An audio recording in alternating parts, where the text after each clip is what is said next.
Sai, let's begin by talking about the Central Vista project.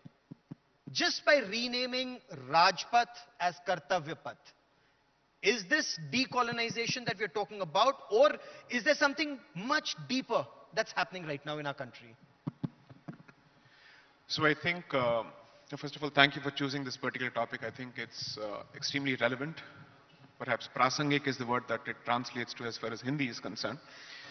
I think there are two things that must be considered when you're looking at the Central Vista project. One is, of course, changing the hard infrastructure, and the second is the soft infrastructure. Both of them, according to me, go hand in hand. It's not just enough to simply change the look and feel of the particular place, but naming has a certain value.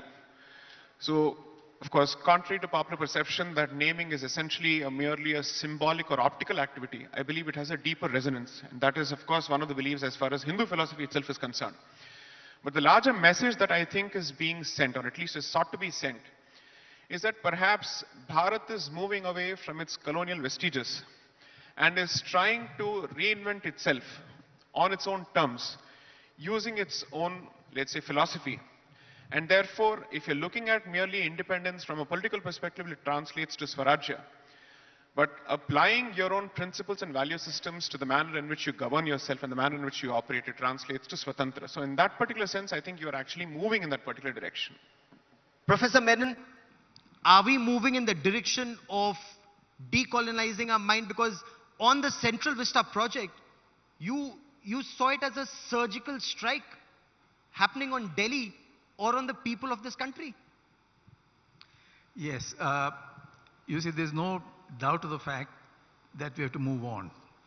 We have left colonialism behind. We have to go forward. The question is how? How do we go forward? Do we do that by, as you mentioned, surgical strikes? Or do we do it by a certain evolution where we keep the past and move forward? We don't excise the past. We build on it. We develop it. And we root our future in the past. So there is a matter of perception. So I would put it this way, that it was not a surgical strike, not shall we say, a strategic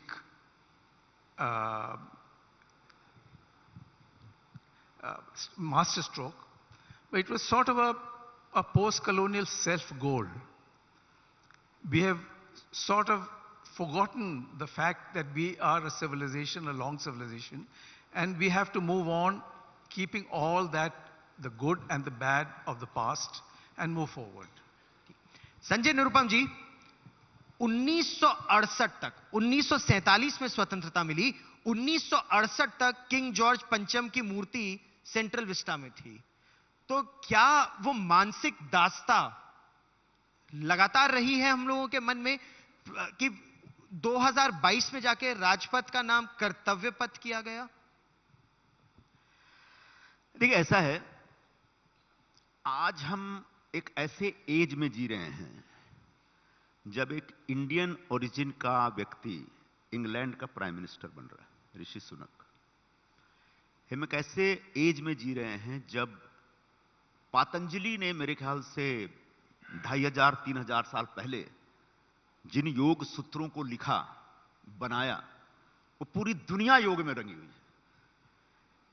ऐसे समय में decolonisation जैसा कोई concept मतलब ही नहीं रखता. कहते हैं कि world is a global village. तो अब जब ग्लोबलाइजेशन के इस दौर में जैसे ही आप डीकोलोनाइजेशन की बात करते हैं, डीकोलोनियलिटी की बात करते हैं, मुझे लगता है कि हम थोड़ा रिग्रेसिव हो रहे हैं. ऑनरेबल प्राइम मिनिस्टर ने रेड फोर्ट से अपने भाषण में कहा कि जो क्या बोलते हैं कि कोलोनाइजेशन की जो एक माइंडसेट से बाहर निकलना चाहिए.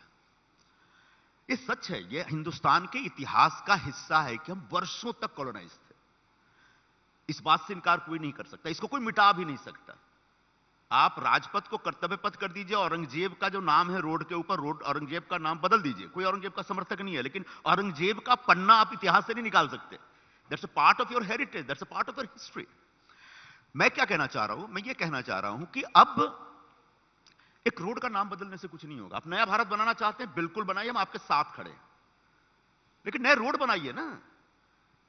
बुंदेलखंड में एक रोड बनता है, आदरणीय प्रधानमंत्री जी उसका उद्घाटन करते हैं, हफ्ते 10 दिन के अंदर पूरा रोड ही बह जाता है बारिश में। आप साहब एक मोरबी पुल क्या था? 140 साल पुराना पुल है, अंग्रेजों के जमाने में बनाया था, वहां के मोरबी के जो राजा थे। यूरोपियन टेक्नोलॉजी का इस्तेमाल हुआ था। 7 महीने पहले बंद होता है, उसका रिपेयरिंग होती है। तो जो अंग्रेजों के जमाने में बनाया हुआ पुल था, कभी नहीं गिरा। 7 महीने में जो रिपेयरिंग होती है वो पुल गिर जाता है। अभी एक वंदे भारत ट्रेन चली है, आज तक कभी आपने सुना कि ट्रेन मवेशी से टकरा, ट्रेन टूट गई? 4 बार टूट चुका है ट्रेन। मेरा कहना, मैं गवर्नमेंट का क्रिटिसिज्म सिर्फ क्रिटिसिज्म के लिए नहीं कर रहा हूं, मैं कह रहा हूं हिंदुस्तान में डेवलपमेंट का काम होना चाहिए, प्रोग्रेसिव अप्रोच लेके चलिए। नहीं तो जब एक नई संसद बनती है जी, एक संसद का नया भवन बन रहा है और अगर नेताजी सुभाष चंद्र बोस की मूर्ति लगती है या एक राष्ट्रीय समर स्मारक बनता है, आप ये सोचिए कि 1947 से हम युद्ध लड़ रहे हैं, 1947 से हमारी वीरता आ रही है, लेकिन इंडिया गेट ही बना रहा। आपने एक अपना राष्ट्रीय समर स्मारक नहीं बनाया। तो क्या ये दास्ता थी ईसाई, या हम लोग बस पुराना काट के मैं नया जोड़ता नाम हूं दे रहे एक हैं? चीज, दीपक साहब एक चीज जोड़ देता हूं मैं। देखो, ये जो कॉलोनियलिज्म के माइंडसेट से हम जब बाहर निकलना शुरू किए थे ना, वो तो बहुत पहले शुरू हो गया था। 1929 में जब पूर्ण स्वराज्य की घोषणा की गई थी, तो किसने घोषणा की थी? पंडित जवाहरलाल नेहरू ने, जिसकी बैशिंग आज होती रहती है। और किसने विरोध किया था उसका? स्वयं महात्मा गांधी जी ने विरोध किया था। इसके ऊपर नेहरू जी के पिताजी मोतीलाल नेहरू ने कहा कि नहीं, डोमिनियन स्टेटस में ही रहेंगे हम। डोमिनियन स्टेटस मतलब क्या? जो आज ऑस्ट्रेलिया और न्यूजीलैंड का हाल है।